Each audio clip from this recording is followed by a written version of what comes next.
And now we must analyze and interpret Shooting an Elephant by George Orwell. And let us work out the strategy for understanding, analysis, and interpretation. Draw inferences on what you have read. Get engaged with the text and apply various strategies. Situate Orwell's story within its appropriate cultural and historical context. Identify the problem the author is trying to resolve. Identify the concepts the author uses or develops. Identify the author's attitude. Identify deeper implications insightfully from the text. Focus on literary and language means. And about the author. Eric Blair, better known by his pen name George Orwell, was born in colonial India to parents in the Indian Civil Service. He studied at Eton College. However, he was unable to win a scholarship to continue his studies at the university level.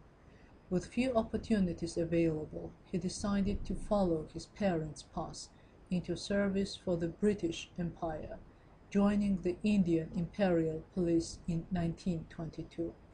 His first novel, Burmese Days, written in 1934, describes his bitter and vulnerable years from 1922 to 1927 as an imperial policeman. After 5 years of service, he became strongly disillusioned with his job and quit the imperial civil service in disgust. Shooting an Elephant, one of his most famous essays, is based on his experiences from this period.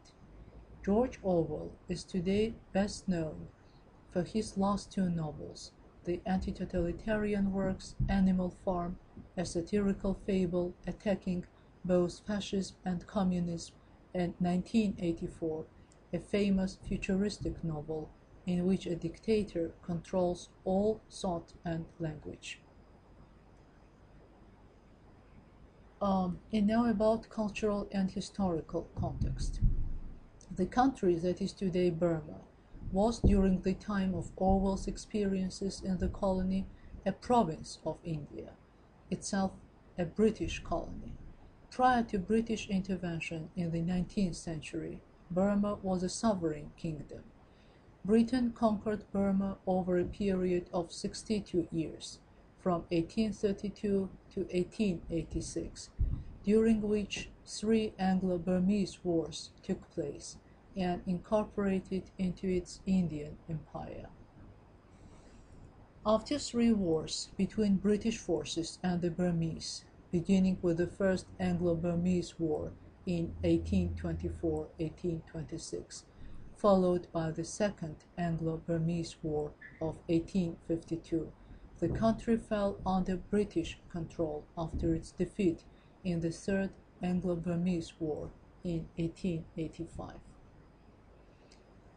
Burma was administered as a province of India until 1937, when it became a separate, self-governing colony. Independence was attained as a result of the Aung San Suu Kyi Agreement, which guaranteed Burmese independence. Aung San was assassinated after the agreement was formalized, but before it took effect, and Burma attained its independence on the 4th of January in 1948. The essay Shooting an Elephant is set in a town in southern Burma during the colonial period. And now about the story about Shooting an Elephant. The story describes a colonial officer's obligation to shoot a rogue elephant. The narrator does not want to shoot the elephant, but feels compelled to by a crowd of indigenous residents, before whom he does not wish to appear indecisive or cowardly. Orwell gives the readers not just facts, but close-up personal experience. According to critics, George Orwell pioneered personal kind of reporting using nonfiction. And now about genre identification. An interesting aspect of commentary on Shooting an Elephant is whether it is a short story or an autobiographical essay. Many critics consider that it is an essay. Orwell himself classified shooting an elephant as an essay, including it in a collection of his essays as late as 1949. The definition of an essay is often overlapping with a short story. Essay is a short piece of writing usually written from an author's personal point of view. Essays can be literary criticism, political manifestos, learned arguments, observations of daily life, recollections and reflections of the author. It is very difficult to define the genre into which essays fall. Aldous Huxley, a leading essayist, gives guidance on the subject. Like the novel, the essay is a literary device for saying almost everything about almost anything, usually on a certain topic. By tradition, almost by definition, the essay is a short piece, and it is therefore impossible to give all things full play within the limits of a single essay. Essays belong to a literary species whose extreme variability can be studied most effectively within a three-poled frame of reference. There is a pole of the personal and the autobiographical. There is a pole of the objective, the factual, the concrete particular, and there is a pole of the abstract universal. Most essayists are at home and at their best in the neighborhood of only one of the essay's three poles, or at the most only in the neighborhood of two of them. There are the predominantly personal essayists who write fragments of reflective autobiography and to look at the world through the keyhole of anecdote and description. There are the predominantly objective essayists who do not speak directly of themselves, but turn their attention outward to some literary or scientific or political theme, and how splendid, how truly oracular are the utterances of the great generalizers.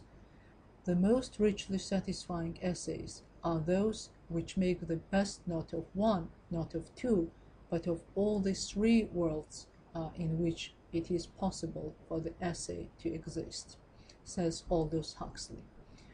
Is shooting an elephant a story or an essay? What characteristic features of an essay does it reveal? And now check your comprehension, critical thinking, and interpretation. I was hated by large numbers of people, says the narrator, and anti-European feeling was very bitter. Why was George Orwell hated in Burma?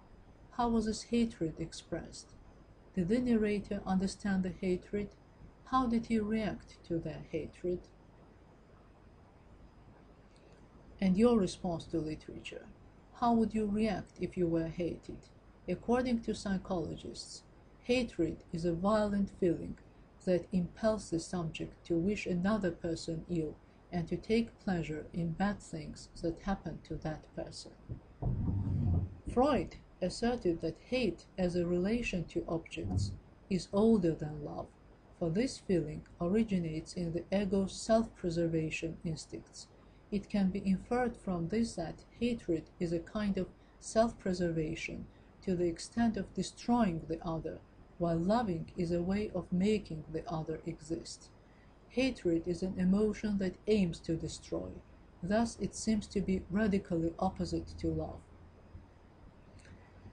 Father Seraphim Rose wrote, "Do not be depressed that there are people rising up against you.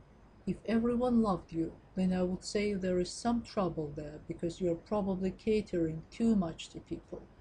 Christ was also hated and was crucified. Why should we expect everyone to suddenly love us?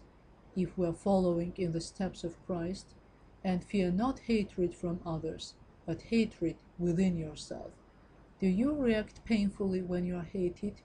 Do you fear hatred within yourself?" What is Orwell's attitude towards Burmese people? How does he feel as a police officer? Try to explain the narrator's conflicting attitude in the paragraph. It was perfectly clear to me what I ought to do.